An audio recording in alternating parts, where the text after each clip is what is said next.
Assalamualaikum warahmatullahi wabarakatuh. Perkenalkan, nama saya Muhammad Farizi Rifai dengan NIM akhir 356, Prodi Jurusan Hukum Universitas Sriwijaya. Kali ini izinkan saya untuk menjelaskan tema yang kami ambil, yakni memahami dinamika dan urgensi Pancasila sebagai ideologi negara.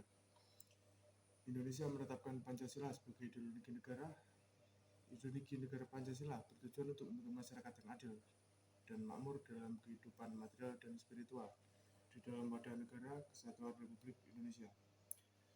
Fungsi dari ideologi Pancasila ini adalah sebagai sarana pemersatu bangsa, juga berguna untuk membimbing dan mengarahkan bangsa Indonesia untuk mencapai tujuan yang tercakup pada Undang-Undang Dasar 1945. Pancasila dianggap sebagai ideologi nasional karena selain berfungsi sebagai cita-cita normatif penyelenggaraan bernegara, nilai-nilai yang terkandung dalam Pancasila adalah nilai-nilai yang disepakati bersama. Karena itu juga Pancasila berfungsi sebagai sarana atau alat pemersatu masyarakat yang dapat mempersatukan berbagai golongan masyarakat di Indonesia. Pancasila berfungsi sebagai pandangan cara hidup bernegara. Pancasila juga dapat menumbuhkan jiwa patriotisme dan nasionalisme. Ideologi Pancasila berfungsi sebagai pedoman bangsa Indonesia dan masyarakat yang hidup di dalamnya. Dengan tidak adanya Pancasila dalam aspek kehidupan masyarakat Indonesia akan dirugikan oleh ideologi-ideologi asing yang masuk ke Indonesia. Tanpa bangsa Indonesia mengolah kembali banyaknya berbagai dinamika serta tantangan yang timbul dalam Pancasila sebagai ideologi negara, hal ini dapat mengancam kesatuan bangsa Indonesia itu sendiri. Lalu bagaimana penyelenggaraan negara dalam memahami dan melaksanakan Pancasila sebagai ideologi negara? Dari sumber historis, sosiologis, politis tentang Pancasila sebagai ideologi negara, Pancasila sebagai ideologi negara pada hal ini akan ditelusuri dari kedudukan Pancasila sebagai ideologi negara oleh penyelenggara negara yang berkuasa sepanjang sejarah Indonesia. Yang pertama, Pancasila sebagai ideologi negara dalam masa Presiden Soekarno. Pada masa ini, Pancasila ditegaskan sebagai pemersatu bangsa. Penegasan ini dikumandangkan oleh Soekarno dalam berbagai pidato politiknya dalam kurun waktu 1945 sampai 1960. Namun seiring dengan berjalannya waktu, pada kurun waktu 1960 sampai 1965, Soekarno lebih mementingkan konsep NASCOM, nasionalisme, agama, dan komunis sebagai landasan politik bagi bangsa Indonesia. Yang kedua, Pancasila sebagai ideologi dalam masa pemerintahan Presiden Soeharto. Pada masa Presiden Soeharto, Pancasila dijadikan sebagai asas tunggal bagi organisasi politik dan organisasi kemasyarakatan. Periode ini diawali dengan keluarnya TAP MPR nomor 2 tahun 1978 tentang pemasyarakatan nilai-nilai Pancasila. TAP MPR ini menjadi landasan bagi dilaksanakannya penataan P4 bagi semua lapisan masyarakat.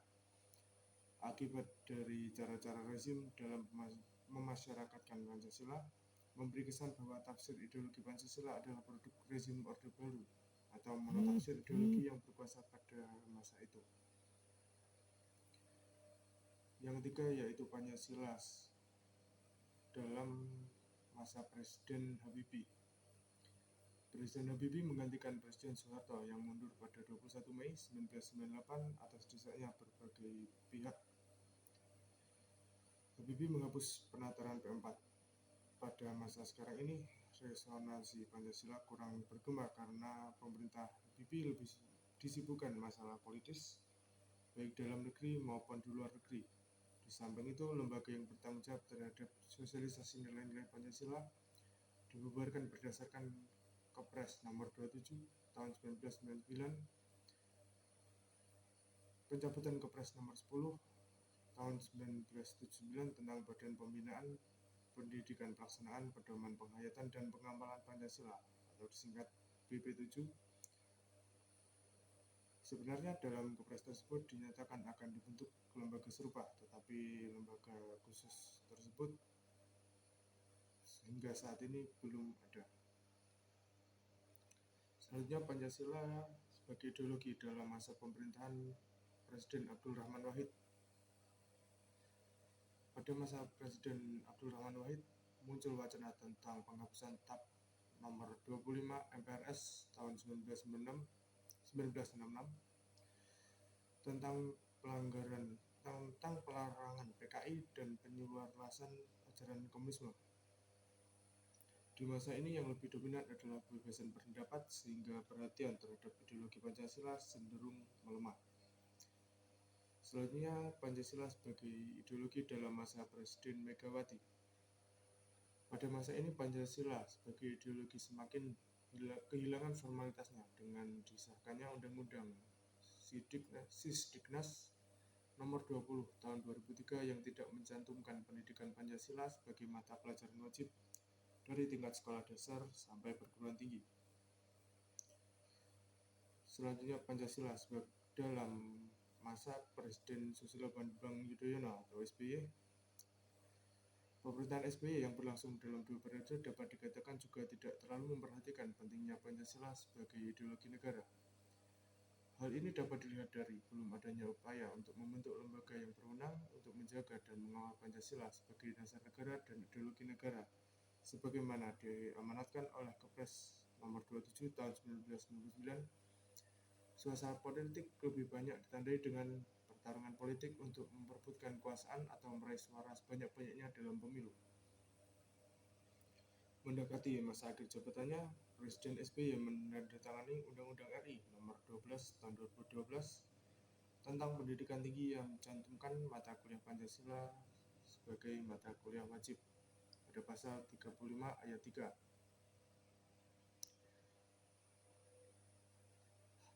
Lalu sumber sosiologis sebagai sumber sosiologis Pancasila, yakni sebagai dasar negara yang berdasarkan atas satu sila ketuhanan yang Maha Esa dapat ditemukan dalam kehidupan beragama masyarakat Indonesia dalam berbagai bentuk kepercayaan dan keyakinan terhadap adanya kekuatan gaib.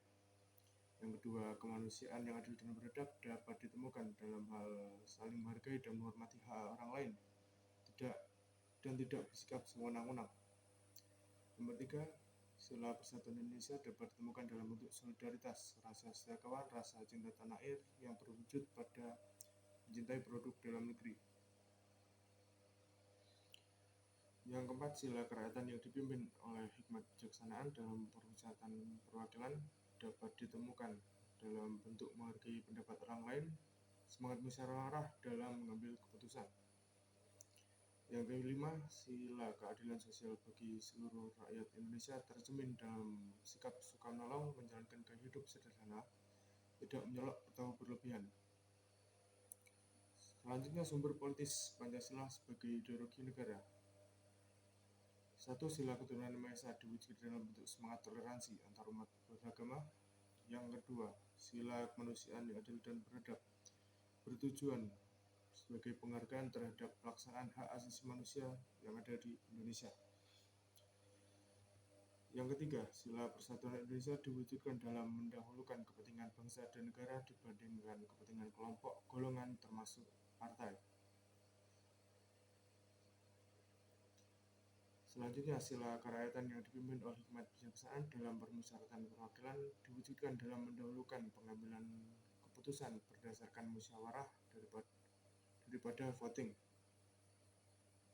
Yang terakhir, sila keadilan sosial bagi seluruh rakyat Indonesia diwujudkan dalam bentuk tidak menyalahgunakan kekuasaan atau abuse of power untuk memperkaya diri atau kelompok, karena penyalahgunaan kekuasaan itulah yang menjadi faktor pemicu terjadinya korupsi.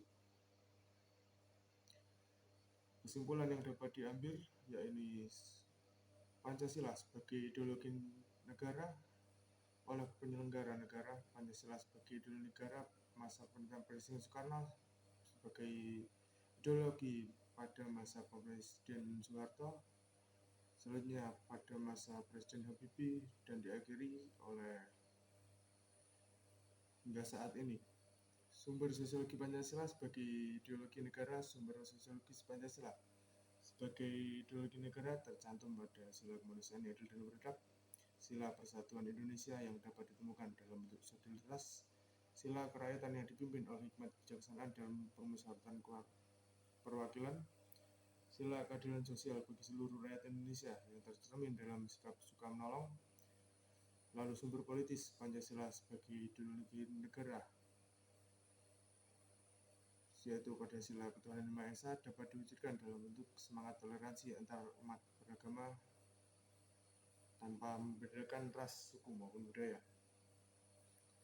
Sekian yang dapat saya jabarkan, ada kurang lebihnya mohon maaf. Wassalamualaikum warahmatullahi wabarakatuh.